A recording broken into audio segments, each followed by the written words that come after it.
सी language सीखने के लिए हमारे चैनल लर्न कोडिंग को सब्सक्राइब करें। हाय फ्रेंड्स, आज के इस वीडियो में हम फिर से सी लैंग्वेज का एमसीक्यू क्वेश्चन डिस्कस करेंगे आपके साथ। इससे पहले भी मैंने 2 वीडियो बनाए हैं। अगर आपने उन वीडियोस को नहीं देखा है तो चैनल के ऊपर जाके प्लीज़ देखिए उन्हें। तो चलिए आज का वीडियो शुरू करते हैं। तो हमारा फर्स्ट क्वेश्चन है, which of the following function is pre defined. आपको बताना है कि इनमें से प्री डिफाइंड फंक्शन कौन सा है। 4 ऑप्शन से आपके सामने प्रिंट, इनपुट, मेन या फिर एसक्यूआरटी। तो ये बहुत ही इंपॉर्टेंट क्वेश्चन है और इसका करेक्ट आंसर है डी नंबर। आप सोचते होंगे कि मेन भी एक प्री डिफाइंड फंक्शन है, लेकिन ऐसा नहीं है।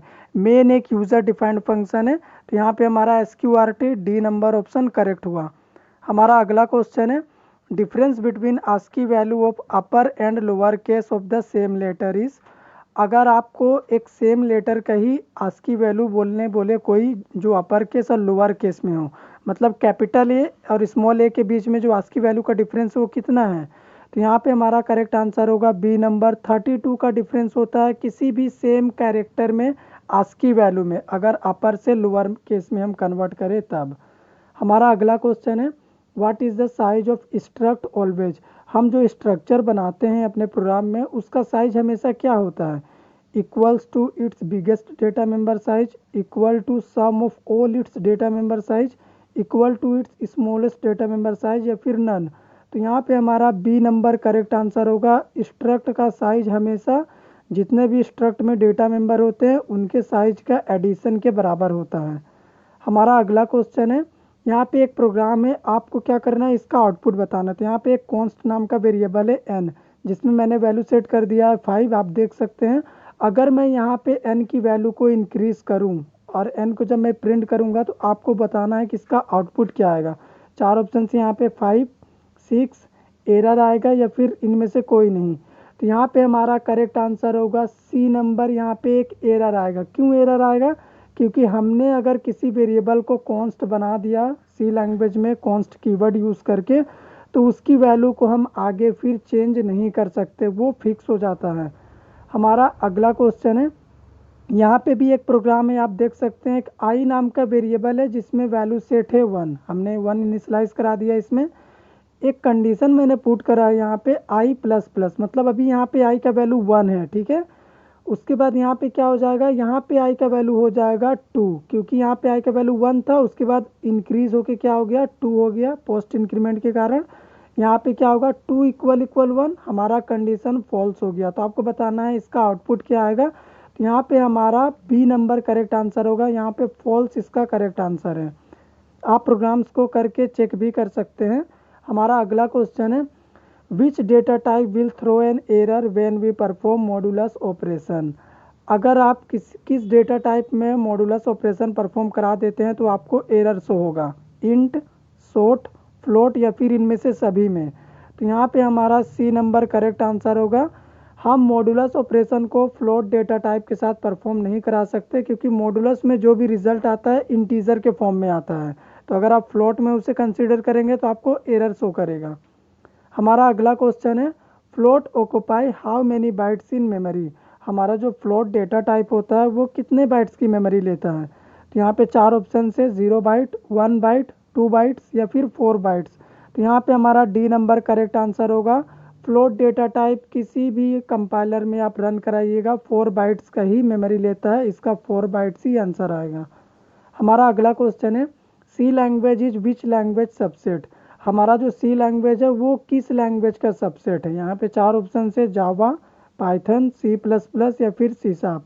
तो यहाँ पे सी नंबर करेक्ट आंसर होगा। सी प्लस प्लस का सबसेट है हमारा सी लैंग्वेज। हमारा अगला क्वेश्चन है, ऑटोमेटिक वेरिएबल्स आर स्टोर्ड इन।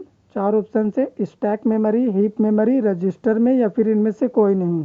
तो यहाँ पे हमारा ए नंबर करेक्ट आंसर होगा। हमारा जो भी ऑटोमेटिक वेरिएबल यानी लोकल वेरिएबल होता है वो स्टैक मेमोरी में जाके स्टोर होता है। हमारा एक प्रोग्राम है, यहाँ पे आप देख सकते हैं आई का वैल्यू यहाँ पे क्या है, अभी 0 है। तो हमने एक कंडीशन दे दिया है आई इक्वल इक्वल 0, मतलब 0 इक्वल इक्वल 0। तो यहाँ पे एक प्रिंटफ है जिसमें लर्न लिखा हुआ है और इस कंडीशन के बाहर में भी एक प्रिंटफ है जिसमें कोडिंग लिखा हुआ है। तो आपको बताना है कि इस कंडीशन के बाद हमारा आउटपुट क्या आएगा। लर्न आएगा या फिर कोडिंग या एरर आएगा, हम इसे रन कराते हैं, या फिर लर्न कोडिंग दोनों आएगा। तो यहाँ पे आप याद रखिएगा, जीरो हमेशा फॉल्स को इंडिकेट करता है। तो यहाँ पे सबसे पहले आंसर बता रहे, फिर बताएंगे ये क्यों आउटपुट आ रहा। इसका डी नंबर करेक्ट आंसर होगा। जीरो भले ही फॉल्स को इंडिकेट करे हमेशा, लेकिन यहाँ पे जब हम कंपेयर करेंगे तो zero equal equal zero condition true, यहाँ पे ट्रू कंडीशन कंसीडर किया जाएगा।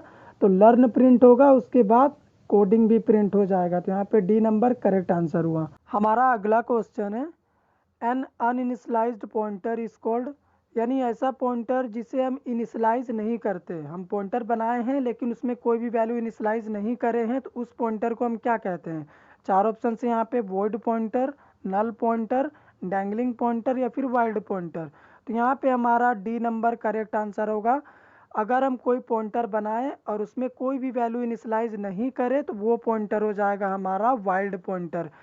हमने पॉइंटर के टाइप्स के ऊपर ऑलरेडी वीडियो बनाए हैं, आप जाके पॉइंटर वाले प्लेलिस्ट में देख सकते हैं, तो आपको डिटेल्स में जानकारी मिल जाएगी। हमारा अगला क्वेश्चन है, a pointer that is initialised null value is called, मतलब ऐसा पॉइंटर जिसे हम नल वैल्यू से इनिशलाइज कर देते हैं, उस पॉइंटर को हम क्या कहते हैं। चार ऑप्शन से null pointer, wild pointer, function pointer या फिर पॉइंटर टू पॉइंटर। तो यहाँ पे हमारा ए नंबर करेक्ट आंसर होगा। नल पॉइंटर हमेशा नल वैल्यू से ही इनिशलाइज्ड किया जाता है बनाते समय ही। हमारा अगला क्वेश्चन है, a function can be defined inside another function, इसका मतलब ये होता है कि क्या आप किसी फंक्शन के अंदर किसी दूसरे फंक्शन को डिफाइंड कर सकते हैं, मतलब उस फंक्शन का डेफिनेशन दे सकते हैं। तो हम नहीं दे सकते। तो इसका क्या आंसर हो जाएगा हमारा, बी नंबर फॉल्स, क्योंकि आप किसी भी दूसरे फंक्शन के अंदर किसी दूसरे फंक्शन की बॉडी ओपन करके वहाँ पे डेफिनेशन नहीं लिख सकते।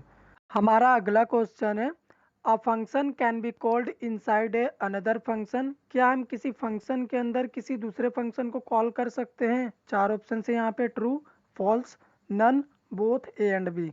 तो यहाँ पे हमारा ए नंबर करेक्ट आंसर होगा, ट्रू, मतलब हम किसी दूसरे फंक्शन के अंदर किसी दूसरे फंक्शन को कॉल कर सकते हैं। यहाँ पे हमारा ट्रू होगा, लेकिन डिफाइंड नहीं कर सकते। ठीक है, जो मैंने लास्ट क्वेश्चन में आपसे डिस्कस किया था। हमारा नेक्स्ट क्वेश्चन है, declaration of single line comment is, हम जो सिंगल लाइन कमेंट यूज़ करते हैं उसे हम कैसे डिक्लेयर करते हैं। चार ऑप्शन से यहाँ पे, तो हमारा सी नंबर करेक्ट ऑप्शन होगा। यहाँ पे यही होता है हमारा सिंगल लाइन कमेंट, आप बस डबल बैकस्लैश यूज़ कर दीजिएगा, आपका सिंगल लाइन कमेंट आ जाएगा।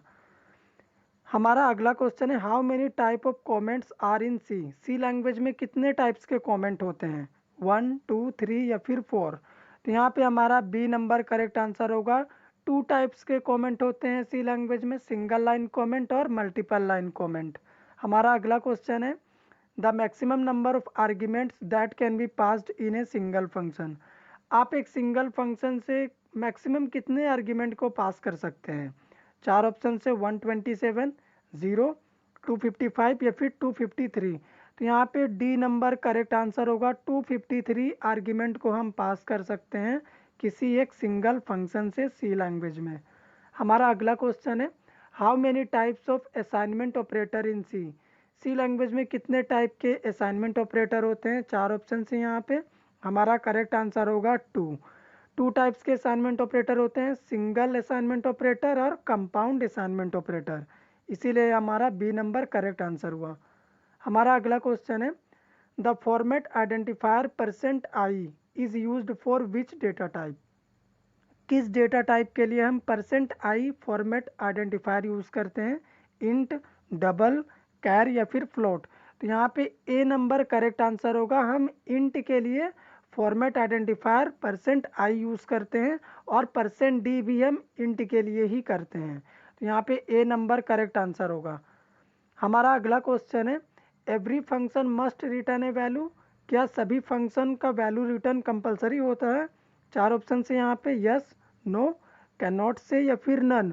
तो यहाँ पे हमारा बी नंबर करेक्ट आंसर होगा। ज़रूरी नहीं होता कि हम हर फंक्शन से वैल्यू को रिटर्न करें, ठीक है, या फिर कोई फंक्शन वैल्यू रिटर्न ही करे। तो बी नंबर करेक्ट आंसर हुआ। हमारा अगला क्वेश्चन है, यहाँ पे आप देखिए एक प्रोग्राम है हमारे पास, तो आपको बताना है कि इसका आउटपुट क्या आएगा। सबसे पहले यहाँ पे हमारा ऑपरेटर प्रेसिडेंस आपको याद रखनी है, सबसे ज़्यादा हाईएस्ट प्रेसिडेंस होता है इन तीनों में मल्टीपल का। तो सबसे पहले आप 5 और 2 को मल्टीप्लाई कर लीजिए तो क्या हो जाएगा 10, और इधर क्या कर लीजिए सब्ट्रैक्ट कर लीजिए तो इधर का क्या रिजल्ट आया 1। तो जब आप 1 और 10 को ऐड करेंगे तो क्या रिजल्ट आएगा, चार ऑप्शन से यहाँ पे 15, 11, 9 या फिर इनमें से कोई नहीं। तो यहाँ पे हमारा बी नंबर करेक्ट आंसर होगा। इस प्रोग्राम का आउटपुट आएगा 11 अगर हम एन को प्रिंट कराते हैं तब। हमारा अगला क्वेश्चन है, यहाँ पे मैंने एक वाइल लूप यूज़ करा है और मैंने 1 पास किया है, आप देख सकते हैं यहाँ पे। तो अगर हम प्रिंटफ में लर्न कोडिंग मैसेज को प्रिंट कराते हैं तो आपको बताना है इसका आउटपुट क्या आएगा। लर्न कोडिंग प्रिंट हो जाएगा जो हमने प्रिंट कराया है, या फिर एरर आएगा, हम इस 1 को पास नहीं कर सकते इसीलिए, या फिर इनफाइनाइट टाइम तक हमारा ये लर्न कोडिंग मैसेज प्रिंट होता रहेगा, या फिर इनमें से कोई नहीं। तो यहाँ पे हमारा सी नंबर करेक्ट आंसर हुआ। इनफाइनाइट टाइम तक हमारा लर्न कोडिंग मैसेज प्रिंट होता रहेगा। क्यों? क्योंकि हमने यहाँ से 1 पास किया है। 1 क्या इंडिकेट करता है, कंडीशन ट्रू, और लूप का कंडीशन जब तक ट्रू होगा वो एक ही काम को बार बार करते रहेगा। हमारा अगला क्वेश्चन है, which keyword is use to come out of a loop only for that iteration. अगर आपको लूप के किसी एक इटरेशन से बाहर आना हो, किसी एक कंडीशन के लिए बाहर आना हो, तो आप किस कीवर्ड का यूज़ करेंगे, ब्रेक, कंटिन्यू, एग्जिट या फिर रिटर्न। तो यहाँ पे हमारा बी नंबर करेक्ट आंसर होगा, कंटिन्यू। एग्जाम्पल के लिए अगर आप 1 से 10 तक नेचुरल नंबर प्रिंट करा रहे हैं और अगर आप चाहते हैं कि इस 1 से 10 में 5 प्रिंट ना हो, तब अगर आप कंटिन्यू यूज़ कर देंगे तो यहाँ पे आपका कंटिन्यू क्या करेगा, उस 5 को प्रिंट नहीं कराएगा, बाकी के iterations as it is execute होंगे। हमारा अगला क्वेश्चन है, यहाँ पे एक प्रोग्राम बना हुआ है, ए का वैल्यू है 1, बी का वैल्यू है 2। तो हमने 4 times format identifier %d use करा है और ए बी को प्रिंट करा है। तो आपको बताना है इसका आउटपुट क्या आएगा, 1 2 प्रिंट होगा जो ए बी का वैल्यू है, या फिर 1 2 1 2 2 टाइम्स प्रिंट होंगे, या फिर 1 2 प्रिंट होगा 2 टाइम्स गार्बेज वैल्यू प्रिंट होगी, या इनमें से कोई नहीं। तो यहाँ पे हमारा सी नंबर करेक्ट आंसर है। गार्बेज वैल्यू 2 टाइम्स प्रिंट इसलिए होगी क्योंकि हमने ए बी को तो प्रिंट करा तो वो तो अपनी वैल्यू प्रिंट करेगा 1 2, लेकिन ये जो मैंने एक्स्ट्रा 2 बार फॉर्मेट आइडेंटिफायर %d यूज़ करा है, इसके लिए कोई वैल्यू प्रिंट नहीं होगी। तो क्या करेगा कंपाइलर, अपने से गार्बेज वैल्यू सेट करके प्रिंट करा के दे देगा। हमारा अगला क्वेश्चन है, यहाँ पे भी एक प्रोग्राम है, ए में वैल्यू मैंने सेट करा है 65, बी में हमारा 97 वैल्यू है। अगर हम ए और बी को प्रिंट कराते हैं फॉर्मेट आइडेंटिफायर %c यूज़ करके, तो आपको बताना है इस प्रोग्राम का आउटपुट क्या आएगा। ए और बी का वैल्यू प्रिंट होगा जैसा कि ऑप्शन नंबर ए में है, या फिर capital A small A print होगा, small A capital A print होगा ऑप्शन सी वाला, या फिर ए बी प्रिंट होगा जो हमने ए बी यहाँ पे लिखा है। तो यहाँ पे इस प्रोग्राम का आउटपुट होगा हमारा बी नंबर। बी नंबर क्यों? क्योंकि हमारा 65 किसका आस्की वैल्यू होता है, कैपिटल ए का, और 97 स्मॉल ए का आस्की वैल्यू होता है। तो जब हम %c फॉर्मेट आइडेंटिफायर यूज़ करके ए बी को प्रिंट करेंगे तो ये क्या करेगा, इस वैल्यू का आस्की कैरेक्टर प्रिंट करके हमारे सामने रख देगा। और आप देख सकते हैं कैरेक्टर हमारा सेम है, capital A small A same है, लेकिन दोनों की आस्की में डिफरेंस कितनी है, 32 की डिफरेंस है, जैसा कि हमने स्टार्टिंग में ही एक क्वेश्चन में आपसे डिस्कस करा था। हमारा अगला क्वेश्चन है, result of logical expression in C is. Logical expression जो हम यूज़ करते हैं सी में, उसका रिजल्ट किस फॉर्म में आता है, ट्रू, फॉल्स या फिर 0 और 1, या इनमें से सभी। तो यहाँ पे हमारा सी नंबर करेक्ट आंसर होगा। लॉजिकल एक्सप्रेशन का रिजल्ट हमारा सी लैंग्वेज में हमेशा 0 आएगा या फिर 1 आएगा, और ये 0 1 ही ट्रू फॉल्स को दिखाता है, लेकिन प्रिंट क्या होगा, 0 वैल्यू प्रिंट होगा कंडीशन फॉल्स होने पे, 1 वैल्यू प्रिंट होगा कंडीशन ट्रू होने पे। हमारा अगला क्वेश्चन है, a variable that is declared inside another function can be used in main function.